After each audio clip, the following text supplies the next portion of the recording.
नवरात्रि के आखिरी दिन होती है मां सिद्धिदात्री की पूजा। जानिए पूजन विधि, मंत्र और कथा।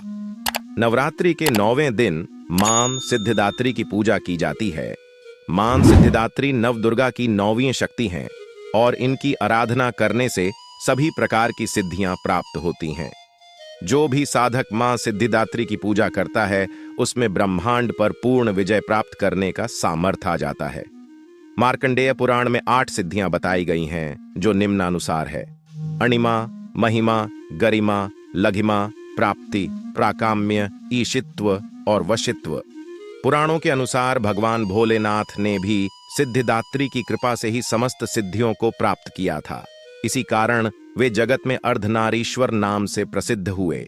मां सिद्धिदात्री की उपासना करने से भक्तों की लौकिक पारलौकिक सभी प्रकार की इच्छाएं पूर्ण होती हैं। इनकी पूजा करने से यश, धन और बल की प्राप्ति होती है। जो भी भक्त पूरे मन और श्रद्धा से सिद्धिदात्री की पूजा करते हैं उनको धर्म, अर्थ, काम और मोक्ष की प्राप्ति होती है। देवी मां सिद्धिदात्री मंत्र: ओम सिद्धिदात्र्यै नमः। फूल गुड्डहल, रंग बैंगनी या जामुनी मां सिद्धिदात्री का स्वरूप। मां सिद्धिदात्री की 4 भुजाएं हैं। ये कमल पुष्प पर आसीन होती हैं और इनका वाहन सिंह है। माता के दाहिने तरफ के नीचे वाले हाथ में कमल पुष्प है। ऊपर वाले हाथ में मां शंख लिए हुए हैं। बाईं ओर के नीचे वाले हाथ में गदा है और ऊपर वाले हाथ में सुदर्शन चक्र धारण की हुई है। मां सिद्धिदात्री को सरस्वती का रूप भी कहते हैं और वह देवी सरस्वती की तरह सफेद वस्त्र धारण किए हुए होती हैं। मां सिद्धिदात्री की कथा: पौराणिक कथा के अनुसार भगवान भोलेनाथ ने सिद्धिदात्री की उपासना और तपस्या करके ही 8 सिद्धियां प्राप्त की थीं। इसी कारण भगवान शिव का आधा शरीर नारी का हो गया था और वे अर्धनारीश्वर कहलाए। मां दुर्गा का यह रूप अत्यंत शक्तिशाली है क्योंकि यह शक्ति सभी देवी देवताओं के तेज से प्रकट हुई है। ऐसा कहा जाता है कि दैत्य महिषासुर का वध भी मां सिद्धिदात्री ने ही किया था। महिषासुर ने सभी देवताओं पर अत्याचार किए और जब देवतागण भगवान शिव और प्रभु विष्णु के पास अपनी याचना लेकर गए तो वहां मौजूद सभी देवतागण और त्रिदेव से एक तेज उत्पन्न हुआ। उसी तेज से एक शक्ति उत्पन्न हुई जो सिद्धिदात्री के नाम से जानी जाती है। मां सिद्धिदात्री की पूजन विधि: यह दिन नवरात्रि का आखिरी दिन होता है।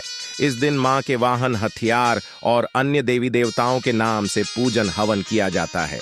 इस दिन सुबह जल्दी उठकर स्नान आदि करने के पश्चात स्वच्छ वस्त्र धारण करें और फिर मां का ध्यान करके उन्हें प्रणाम करें। फिर चौकी पर मां की मूर्ति स्थापित करें और उन्हें गंगा जल से स्नान कराएं।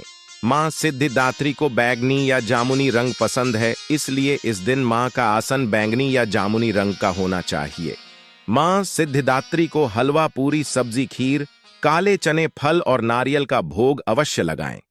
इसके बाद कन्या पूजन करवाना चाहिए।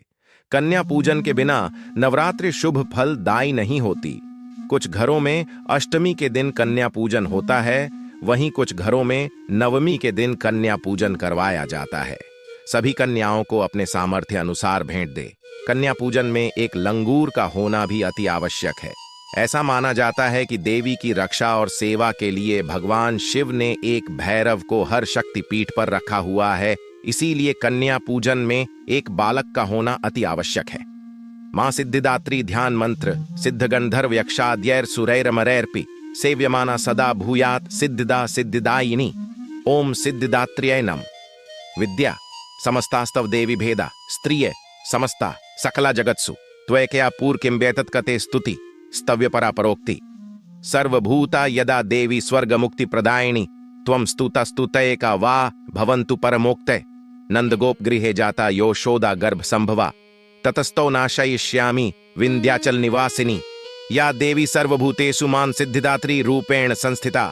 नमस्तस्यै नमस्तस्यै नमस्तस्यै नमो नम। मां सिद्धिदात्री कवच: ओमकारः पातु शीर्षो मां। अं बीजं मां हृदयो हि बीजं सदा पातु नभो ग्रहो च पादयो। ललाट कर्णो श्रीं बीजं पातु क्लीं बीजं मां नेत्रम घ्राणो। कपोल चिबुको हसो पातु जगत प्रसूत्य मां सर्ववदनो। तो दोस्तों, हमारे द्वारा दी गई जानकारी आपको अच्छी लगी हो तो हमारे इस YouTube चैनल को लाइक, सब्सक्राइब और कमेंट में जय माता दी जरूर लिखें। धन्यवाद।